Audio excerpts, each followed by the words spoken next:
مسیح کے زندہ جلالی نام میں سب کو سلام۔ خدا کا شکر کرتے ہیں، باپ جی کی تعریف کرتے ہیں آج کے دن کے لیے اور خدا کے زندہ کلام کے لیے جو ہمیں دیا گیا ہے، تاکہ یہ تلوار ہمیشہ ہمارے ہاتھوں میں رہے۔ خدا کا زندہ کلام جو دو دھاری تلوار ہے، سیدھی تلوار جس کے دونوں کنارے تیز ہوتے ہیں، اور خدا کا قادر کلام بھی دو دھاری تلوار کی مانند ہے، جو نیکی اور بدی کے درمیان نہایت باریکی کے ساتھ چلتا ہے، دونوں کو الگ الگ کر دیتا ہے، نیکی کو اور بدی کو الگ کر دیتا ہے۔ اس سے کوئی بات چھپی نہیں رہتی، کیونکہ ہمارے نہایت گہرے خیالات تک پہنچ جاتی ہے۔ خدا کا زندہ کلام جو ہمیں بخشا گیا ہے، خدا کا کلام جو دو دھاری تلوار ہے، تاکہ برے وقت میں اس تلوار کو ہم استعمال کر سکیں، کیونکہ ہمارے پاس کچھ بھی نہیں سوائے خدا کے زندہ کلام کے لیے۔ اس لیے خدا کا کلام جب نازل ہوتا ہے تو وہ شفا کو جاری کرتا ہے۔ خدا کا کلام جب ہمیں ملتا ہے تو ہماری زندگیوں میں روشنی آ جاتی۔ اس لیے خدا کا کلام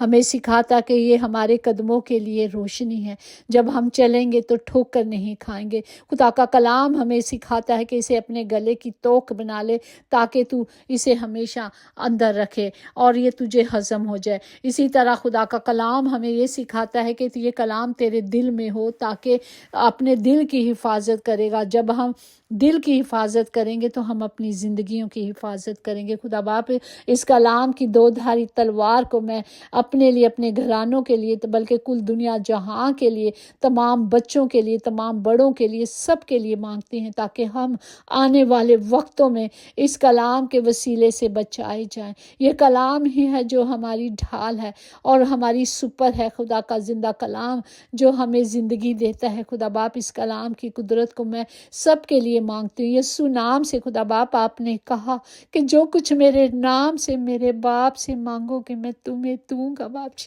آپ نے دینے کا وعدہ کیا۔ باپ اس کلام کی تلوار کو میں تمام بچوں کے لیے، خاص طور پر معصوم بیٹے بیٹیوں کے لیے اور ان لوگوں کے لیے مانگتی ہوں جو کلام کی محبت سے، خدا کی محبت سے ناواقف ہیں، کیونکہ خدا کا زندہ کلام خدا خود ہے، کہ خدا کا کلام زندہ اور مؤثر اور ہر ایک دو دھاری تلوار سے زیادہ تیز ہے۔ وہ جان اور روح اور بند اور گردوں کو جدا کر کر گزر جاتا ہے۔ ہاللیلویا۔ اور دل کے خیالوں اور ارادوں کو جانچتا ہے۔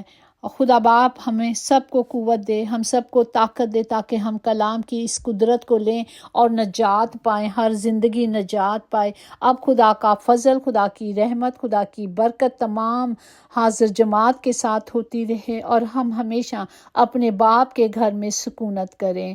آمین۔ God bless you.